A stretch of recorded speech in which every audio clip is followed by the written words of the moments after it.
రూపాయల నుంచి రూపాయల వరకు పడిపోయిన ఈ స్టాక్ మళ్లీ రికవరీ అవుతుందా, లేక ఇది ఇంకా ప్రెషర్లోనే ఉండే అవకాశం ఉందా? ఈ ప్రశ్నకి సమాధానం తెలుసుకోవాలంటే ఈ కంపెనీ యొక్క బిజినెస్ నంబర్స్ మరియు రాబోయే రిజల్ట్స్ ను ఒకసారి క్లియర్ గా అర్థం చేసుకోవాలి. కామ్ధేను ఒక mid to small cap materials company. ఇది ప్రధానంగా స్టీల్ మరియు పెయింట్ బిజినెస్ లలో పనిచేస్తోంది. కానీ ప్రస్తుతం మార్కెట్ దృష్టి మొత్తం స్టీల్ మీద కాదు, పెయింట్ సెగ్మెంట్ గ్రోత్ మీదే ఉంది. ఎందుకంటే భవిష్యత్తులో ఈ కంపెనీ పర్ఫార్మెన్స్ ఈ పెయింట్ బిజినెస్ గ్రోత్ మీద ఎక్కువగా ఆధారపడి ఉంటుంది.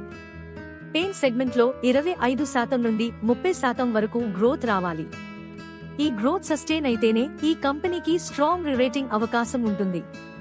కామ్ధేను లార్జ్ కార్పొరేట్ ఎంటిటీ కిందకి రాదు మరియు కొత్తగా పెద్దగా బోరోయింగ్ కూడా తీసుకోలేదు. ఇది ఒక పాజిటివ్ సిగ్నల్ గా చూడవచ్చు, ఎందుకంటే డెట్ ప్రెషర్ పెరగలేదు అని అర్థం. ఇక మార్కెట్ ప్రస్తుతం ఎక్కువగా ఫోకస్ చేస్తున్నది Q4 FY26 రిజల్ట్స్ మీదే.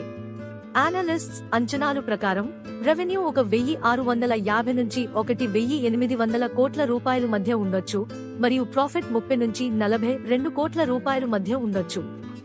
ఈ నంబర్స్ బీట్ చేస్తేనే మార్కెట్ కాన్ఫిడెన్స్ తిరిగి రావచ్చు. ఈ స్టాక్ ప్రస్తుతం సుమారు 320 రూపాయల వద్ద ట్రేడ్ అవుతోంది. అయితే గత 52 వారాల గరిష్ట స్థాయి 480 రూపాయలు. అంటే గత ఒక సంవత్సరంలో ఈ స్టాక్ సుమారు -18% రిటర్న్ ఇచ్చింది. ఇది మార్కెట్ ఇంకా పూర్తిగా కాన్ఫిడెంట్ గా లేదని సూచిస్తోంది. ఫైనాన్షియల్ రేషియోస్ చూస్తే మార్కెట్ క్యాప్ సుమారు 600 కోట్ల రూపాయలు దగ్గర ఉంది. PE రేషియో సుమారు 13 వద్ద ఉంది. రో మరియు రోజ్ రెండు సుమారు 20% చుట్టూ ఉన్నాయి.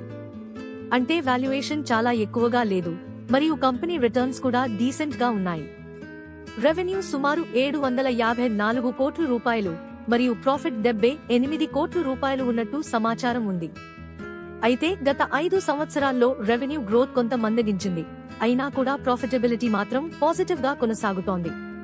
ఇక్కడ ఒక ముఖ్యమైన విషయం గమనించాలి, ఈ స్టాక్ ఫ్యూచర్ పూర్తిగా క్వార్టర్లీ పర్ఫార్మెన్స్ మరియు ఎగ్జిక్యూషన్ మీదే ఆధారపడి ఉంది. అనలిస్ట్ వ్యూ కూడా రిజల్ట్స్ వచ్చే వరకు వెయిట్ చేసి చూడాలని సూచిస్తున్నారు. అంటే ఇది ఇమ్మీడియట్ బయింగ్ ఆపర్చునిటీ కంటే వాచ్ లిస్ట్ లేదా వెయిట్ అండ్ వాచ్ కేటగిరీలోకి వస్తుంది. కామ్ధేను ప్రస్తుతం ఒక క్లియర్ మొమెంటం స్టాక్ కాదు, అలా అని పూర్తిగా వీక్ స్టాక్ కూడా కాదు. ఇది రికవరీ పొటెన్షియల్ ఉన్న స్టాక్, కానీ కన్ఫర్మేషన్ ఇంకా రాలేదు. మీరు ఎర్లీ ఎంట్రీ తీసుకుని రిస్క్ తీసుకుంటారా, లేక రిజల్ట్స్ వచ్చే వరకు వెయిట్ చేస్తారా?